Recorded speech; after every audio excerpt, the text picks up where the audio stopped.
ఆదికాండం 30వ అధ్యాయం. అలా కొన్ని సంవత్సరాలు గడిచిన తర్వాత రాహేలు తాను యాకోబునకు పిల్లలు కనకపోవట చూచి తన అక్క యందు అసూయపడి యాకోబుతో, నాకు గర్భఫలము నిమ్ము, లేని ఎడల నేను చచ్చెదను అనెను. అప్పుడు యాకోబు కోపము రాహేలు మీద రగులు కొనగా అతడు, నేను నీకు గర్భఫలమును ఇయ్యకపోయిన దేవునికి ప్రతిగానున్నానా అనెను. అందుకామె, నా దాసి అయిన బిల్ఫా ఉన్నది కదా, ఆమెతో పొమ్ము, ఆమె నా కొరకు పిల్లలను కనును, అలాగున ఆమె వలన నాకును పిల్లలు కలుగుదురని చెప్పి తన దాసి అయిన బిల్ఫాను అతనికి భార్యగా ఇచ్చెను. యాకోబు ఆమెతో పోగా బిల్ఫా గర్భవతి అయి యాకోబునకు కుమారుని కనెను. అప్పుడు రాహేలు, దేవుడు నాకు తీర్పు తీర్చిన, ఆయన నా మొరను విని నాకు కుమారుని దయచేసి అనుకొని అతనికి దాను అని పేరు పెట్టెను. రాహేలు దాసైన బిల్ఫా తిరిగి గర్భవతి యాకోబుకు రెండవ కుమారుని కనెను. అప్పుడు రాహేలు దేవుని కృప విషయమై నా అక్కతో పోరాడి గెలిచిదననుకొని అతనికి నప్తలి అని పేరు పెట్టెను. లేయా తనకు కానుపు ఉడుగుట చూచి తన దాసి అయిన జిల్పాను తీసుకొని యాకోబునకు ఆమెను భార్యగా ఇచ్చెను.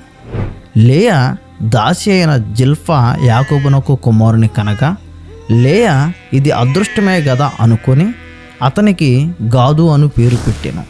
లేయా దాసి అయిన జిల్పా యాకోబునకు రెండవ కుమారుని కనగా అప్పుడు లేయా, నేను భాగ్యవంతురాలును, స్త్రీలు నన్ను భాగ్యవతి అందురు గదా అని అతనికి అబ్షేరు అను పేరు పెట్టెను. అలా కొన్ని రోజులు గడిచిన తర్వాత గోధుమల కోతకాలంలో రూబేను వెళ్ళి పొలంలో పుత్రదాత వృక్షపు పండ్లు చూచి తన తల్లి అయిన లేయాకు తెచ్చి ఇచ్చెను. అప్పుడు రాహేలు, నీ కుమారుని పుత్రదాత వృక్షపు పండ్లలో కొన్ని నాకు దయచేయమని లేయాతో అనగా అప్పుడు ఆమె, నా భర్తను తీసుకుంటే అది చాలదా? ఇప్పుడు నా కుమారుని పుత్రదాత వృక్షపు పండ్లను తీసుకుందువా అని చెప్పాను. అందుకు రాహేలు, నీ కుమారుని పుత్రదాత వృక్షపు పండ్లు నిమిత్తము అతడు ఈ రాత్రి నీతో శయనించునని చెప్పాను. సాయంకాలమందు యాకోబు పొలము నుండి వచ్చినప్పుడు లేయా అతనిని ఎదుర్కొనబోయి, నీవు నా యొద్దకు రావలెను, నా కుమారుని పుత్రదాత వృక్షపు పండ్లతో నిన్ను కొంటినని చెప్పాను. కాబట్టి అతడు ఆ రాత్రి ఆమెతో శయనించెను. దేవుడు లేయా మనవి వినెను గనుక ఆమె గర్భవతి యాకోబునకు 5వ కుమారుని కనెను. అప్పుడు లేయా, నేను నా పెనిమిటికి నా దాసి నిచ్చినందున దేవుడు నాకు ప్రతిఫలము దయచేసి అనుకొని అతనికి ఇస్మాకర్ అను పేరు పెట్టెను. లేయా మరల గర్భవతి యాకోబునకు 6వ కుమారుని కనెను. అప్పుడు లేయా, దేవుడు మంచి బహుమతి నాకు దయచేసెను, నా పెనిమిటికి 6 కుమారులను కని ఉన్నాను గనుక అతడికను నాతో కాపురము చేయుననుకొని అతనికి జెబూలూను అను పేరు పెట్టెను. ఆ తరువాత ఆమె ఒక కుమార్తెను కని ఆమెకు దీనా అను పేరు పెట్టెను.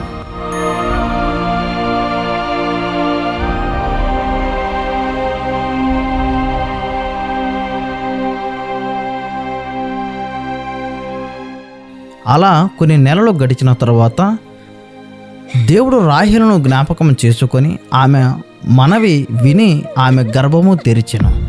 అప్పుడు ఆమె గర్భవతి కుమారుని కని దేవుడు నా నింద తొలగించుననుకొని అప్పుడు ఆమె, దేవుడైన యెహోవా మరి ఒక కుమారుని నాకు దయచేయునుగాక అనుకొని అతనికి యోసేపు అని పేరు పెట్టెను. రాహేలు యోసేపును కనిన తరువాత యాకోబు లాబానుతో, నన్ను పంపివేయము, నా చోటికిని నా దేశమునకును వెళ్ళిదను, నా భార్యలను నా పిల్లలను నాకప్పగించుము, అప్పుడు నేను వెళ్ళుదును, వారి కోసము నీకు కొలువు చేసి తిని, నేను నీకు కొలువు చేసిన విధమును నీ విరుగుదువు కదా అని లాబానుతో చెప్పాను. అందుకు లాబాను అతనితో, నీ కటాక్షము నా మీదనున్న ఎడల నా మాట వినుము, నిన్ను బట్టి దేవుడని యెహోవా నన్ను ఆశీర్వదించునని శకునము చూచి తెలుసుకుంటేనని చెప్పాను. అప్పుడు అతడు, నీ జీతమెంతని నాతో స్పష్టముగా చెప్పుము, అది ఇచ్చిదనెను. అందుకు యాకోబు అతనిని చూచి, నేను నీకెట్లా కొలువు చేసితునో, నీ మందలు నా యొద్ద ఎట్లుండెనో అది నీకు తెలియను. నేను రాక మునుపు నీకుండినది కొంచెమే, అయితే అది బహుగా అభివృద్ధి పొంది నేను పాదము పెట్టిన చోటెల్లా దేవుడని యెహోవా నిన్ను ఆశీర్వదించను. నేను నా ఇంటి వారి కొరకు ఇంకెప్పుడు సంపాద్యం చేసుకుందనెను. అప్పుడు అతడు, నేను నీకేమి ఇవ్వవలెనని అడిగినందుకు యాకోబు, నీవు నాకేమి ఇవ్వవద్దు. నీవు నా కొరకు ఈ విధముగా చేసిన ఎడల నేను తిరిగి నీ మందను మేపి కాచిద్దను. నేడు నేను నీ మంద అంతటిలో నడిచి చూచి పొడలైనను మచ్చలైనను గల ప్రతి గొర్రెను, గొర్రె పిల్లలో నల్లని ప్రతి దానిని, మేకలలో మచ్చలైనను పొడలైనను గల వాటిని వేరుపరిచెదను. అట్టివి నాకు జీతముగును. ఇక మీదట నాకు రావలసిన జీతమును గూర్చి నీవు చూడవచ్చినప్పుడు నా న్యాయ ప్రవర్తనయే నాకు సాక్ష్యమగును. మేకలలో పొడలైనను మచ్చలైనను లేనివన్నీ, గొర్రెలలో, గొర్రె పిల్లలలో నలుపు లేనివన్నీ నా యొద్దనున్న ఎడల నేను దొంగిలితనని చెప్పు వచ్చుననెను. అందుకు లాబాను, మంచిది, నీ మాట చొప్పుననే కానిమ్మనెను. ఆ దినమున లాబాను చారైనను మచ్చైనను గల మేకపోతులను, పొడలైనను మచ్చలైనను గల పెంటి మేకలన్నిటినీ, కొంచెము తెలుపు గల ప్రతి దానిని, గొర్రె పిల్లలలో నల్లవాటి నన్నిటిని వేరు చేసి తన కుమారుల చేతికి అప్పగించి తనకును యాకోబునకును మధ్య 3 దినముల ప్రయాణమంత దూరము పెట్టెను. లాబాను యొక్క మిగిలిన మందను యాకోబు మేపుచుండెను.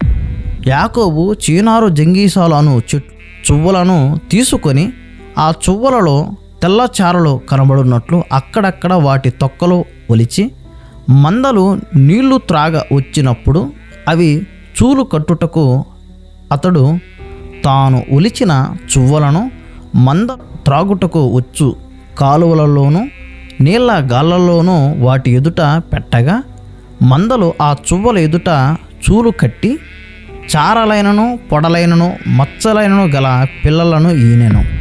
యాకోబు ఆ గొర్రె పిల్లలను వేరు చేసి చారలు గల వాటి తట్టును, లాబాను మందలలో నల్లని వాటి తట్టును, మందల ముఖములు త్రిప్పి తన మందలను లాబాను మందలతో నుంచక వాటిని వేరుగా ఉంచెను.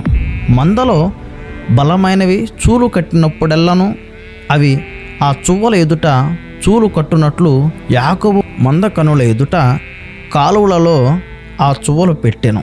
మంద బలహీనమైనప్పుడు పెట్టలేదు. అట్లా బలహీనమైనవి లాబానుకును, బలమైనవిని యాకోబునకును వచ్చెను. ఆ ప్రకారము ఆ మనుష్యుడు అత్యధికముగా అభివృద్ధి పొంది విస్తారమైన మందలు, దాసీలు, దాసులు, ఒంటెలు, గాడిదలు గలవాడాయను.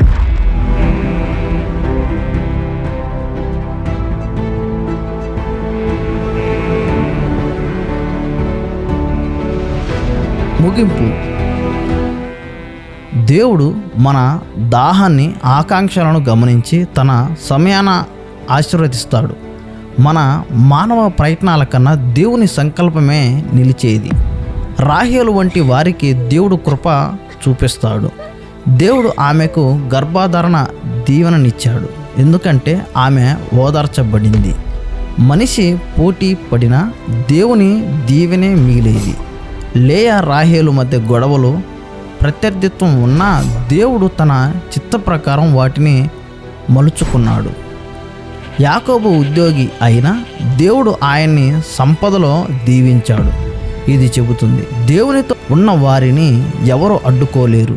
మన ప్రయత్నాల కన్నా దేవుని ప్రణాళిక గొప్పది.